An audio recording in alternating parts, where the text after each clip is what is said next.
Hi, ഞാൻ കഴിഞ്ഞ കുറച്ച് മുന്നേ വീഡിയോയിൽ എക്സ്ട്രാ ബോണസിനെ കുറിച്ച് പറഞ്ഞു അല്ലേ. ഫേസ്ബുക്കിലെ എക്സ്ട്രാ ബോണസ് നമുക്ക് പൈസ കയറും എന്ന് പറഞ്ഞു.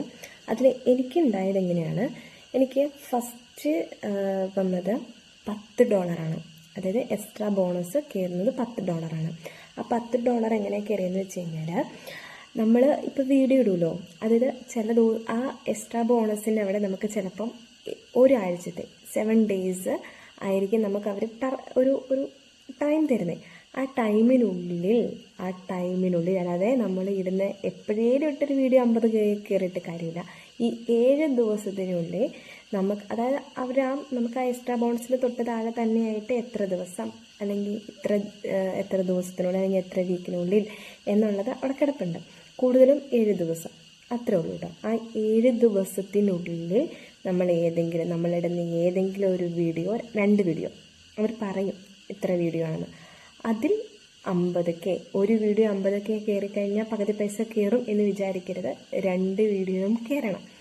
ആദ്യം എനിക്ക് $10 പിന്നീട് അത് $20. പിന്നീട് പോകെ എനിക്ക് തോന്നുന്നു എൻ്റെ എക്സ്ട്രാ ബോണസ് കൂടും എന്ന് തോന്നുന്നു. കാരണം എനിക്ക് ഫസ്റ്റ് പ്രാവശ്യം എനിക്ക് $10.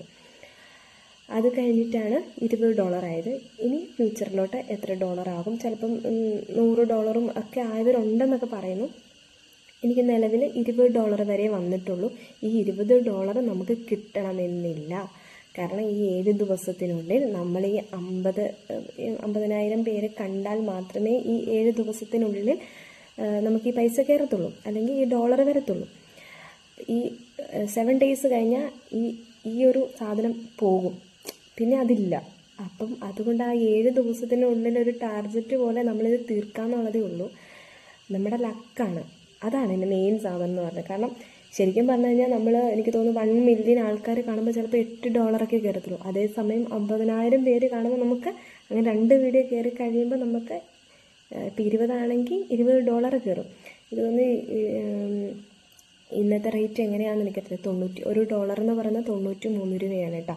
അങ്ങനെ ആ സമയത്ത് ഏതാണോ ഡോളറിൻ്റെ വാല്യൂ, അപ്പോഴാണ് നമുക്ക് പൈസ എമൗണ്ട് കയറത്തുള്ളൂ. അതപ്പോൾ തന്നെ കയറുകയും ചെയ്യും കേട്ടോ. അപ്പം ഇനി എക്സ്ട്രാ ബോണസിനെ കുറിച്ചുള്ള ഡൗട്ട് തീർന്നല്ലോ അല്ലേ.